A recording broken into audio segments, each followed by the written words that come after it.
Halo para pencari fakta. Masih ingat bukan permainan tradisional? Dulu sewaktu kecil tentu tidak terlepas dari yang namanya permainan, apalagi permainan tradisional. Begitu banyak kenangan indah yang saat ini hampir tidak ada lagi yang bisa kita lihat. Berikut permainan yang hampir punah di Indonesia. Peta umpet atau sembunyi. Bermain peta umpet harus beramai-ramai agar permainan semakin seru. Permainan ini cukup mudah sekali, kita hanya perlu menutup mata sambil berhitung lalu teman-teman yang lain bersembunyi. Tugasmu menemukan temanmu yang bersembunyi, jangan sampai benteng pertahananmu tembok, pohon atau apapun dikuasai temanmu. Jika berhasil dikuasai artinya kamu kalah dan mengulang lagi dari awal. Permainan ini dapat melatih pendengaran dan penglihatan. Berikutnya lompat tali. Permainan ini maksimal 4 orang, bisa juga lebih dari 4 orang tergantung teman yang ingin bermain.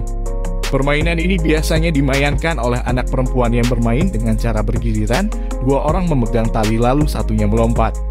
Pada umumnya dari karet geleng yang saling disambungkan hingga menjadi panjang. Mimin jadi keingat betapa indahnya saat melihat anak perempuan bermain lompat tali ini. Kita lanjut ke permainan berikutnya. Petel lele atau gatrik claw, di tempat Mimin namanya batu lele. Di daerah kalian apa namanya?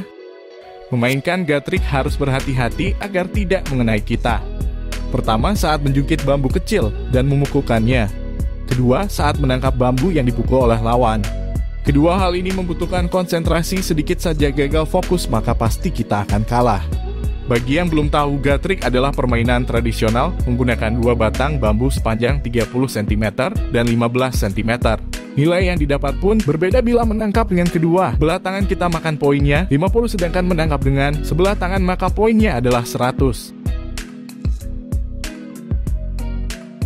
Kelereng atau gundu. Kelereng adalah permainan tradisional yang cukup populer di kalangan anak laki-laki. Jumlah pemainnya 2-5 orang. Kelereng terbuat dari kaca atau tanah liat dan berbentuk bulat. Aturan mainnya, seluruh kelereng dikumpulkan dan satu pemain yang akan memencarkan kelereng-kelereng tersebut. Permainan ini sebenarnya melatih arah mata, fokus, dan strategi. Ada yang menangis saat kalah main kelereng. Jika ada, tenang, kalian tidak sendirian karena Mimin juga sama.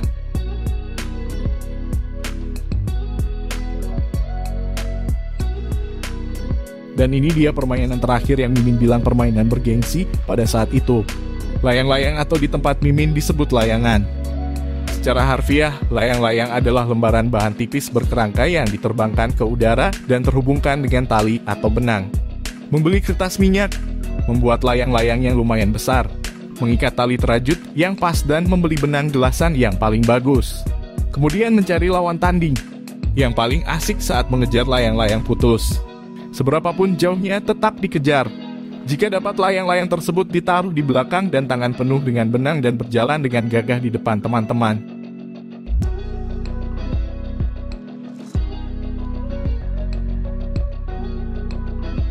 Sungguh menyenangkan semua permainan itu.